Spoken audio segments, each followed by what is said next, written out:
उस टाइम पर उनको एक तो निकोटीन कम लेना चाहिए, दूसरा जितने भी मद्यपान हैं, सिगरेट, बीड़ी, गुटखा, तंबाकू, ड्रिंक, शराब, इन सब का सेवन बंद कर देना चाहिए, क्योंकि इन सब का बच्चे के मानसिक विकास पर, बच्चे के स्वास्थ्य पे बहुत ज़्यादा नेगेटिव असर पड़ता है। आप उसको देखिए ना, पता नहीं, आप लोग भी कहेंगे कि सर को आज पता नहीं क्या हुआ, सर को आज पता नहीं क्या हुआ, ये बस आज डायलॉग पे ही डायलॉग चल रहा है।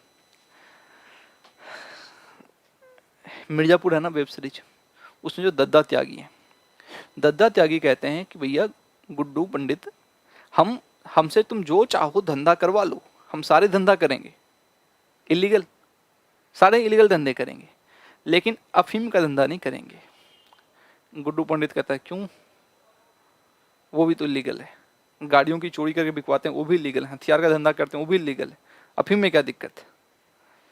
कहते हैं देखो गुड्डू पंडित, ऐसा है, मेरे बाबूजी और माँ जी दोनों थे एक नंबर के चरसी, और जब मैं अपने माँ के पेट में था उस टाइम पे भी मेरी माँ ने परहेज नहीं किया, और जिसकी वजह से मैं 3 फुट का रह गया। जो एक कॉमेडी मूवी है, वल्गर वेब सीरीज मूवी, वहाँ पर भी इस तरह के साइकोलॉजिकल जो फैक्ट्स हैं उनका यूज किया जाता है, और एक्सप्रेस भी किया जाता है, कन्वे भी किया जाता है। इम्पोर्टेंट क्या है, इम्पोर्टेंट क्या है, इम्पोर्टेंट यह है कि आप उनमें से क्या लेते हैं। मैंने तो सुना था, मुझे बहुत अच्छा लगा था कि अरे वाह, देखिए कितना साइंस का फैक्चुअल चीज़ बता रहे हैं यहाँ पर। तो ये चीज़ आपको फोकस करना चाहिए। आपके जो सब्जेक्ट है, आपके काम की जो चीज़ें हैं, सीडीपी की चीज़ें हैं, वो कहीं भी मिले, किसी भी रूप में मिले, आप उसको क्या करो, ग्रैस्प कर लिया करो। ठीक है भाई। तो कारण में हमने एक वंशानुक्रम की बात की, शहरी व ग्रामीण वातावरण, उसका भी प्रभाव पड़ता है। प्राचीन टाइम पे आप सुनते होंगे, अब शहरों में देखिए लोग भाग दौड़, पॉल्यूशन से, शोर से मेंटली डिस्टर्ब हो जाते हैं, फिर वो क्या करते हैं, फिर वो कहते हैं चलो गांव की तरफ शांति के लिए चलते हैं। और वहाँ से सच में आप, मैं भी गांव से होकर आया हूँ, तो यहाँ से जाने के बाद जब गाँव में जाके टाइम बिताते हैं ना, तो काफ़ी रिलैक्स महसूस होता है, काफ़ी बढ़िया महसूस होता है, मज़ा आ जाता है।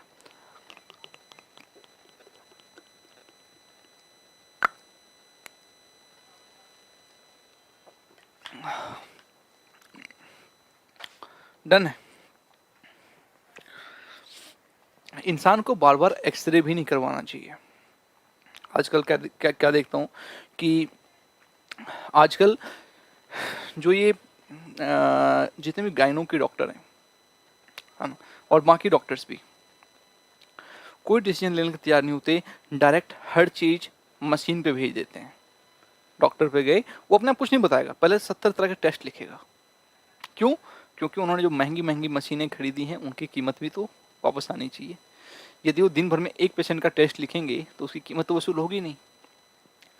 लेकिन उन सब चीज़ों का, जैसे ईसीजी हो गया आपका, एक्सरे हो गया, अल्ट्रासाउंड हो गया, जब आप ये बार बार करवाते हैं तो यह आपके बॉडी पर बहुत नेगेटिव असर डालता है, आपकी बॉडी पर बहुत नेगेटिव असर डालता है।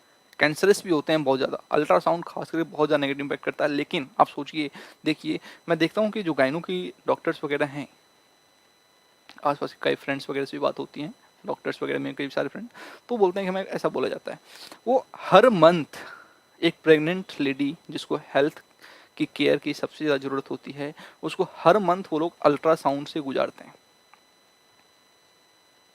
क्या उस लेडीज के बॉडी पे नेगेटिव असर नहीं पड़ेगा? पड़ेगा, लेकिन उस बात से उनको कोई मतलब नहीं है।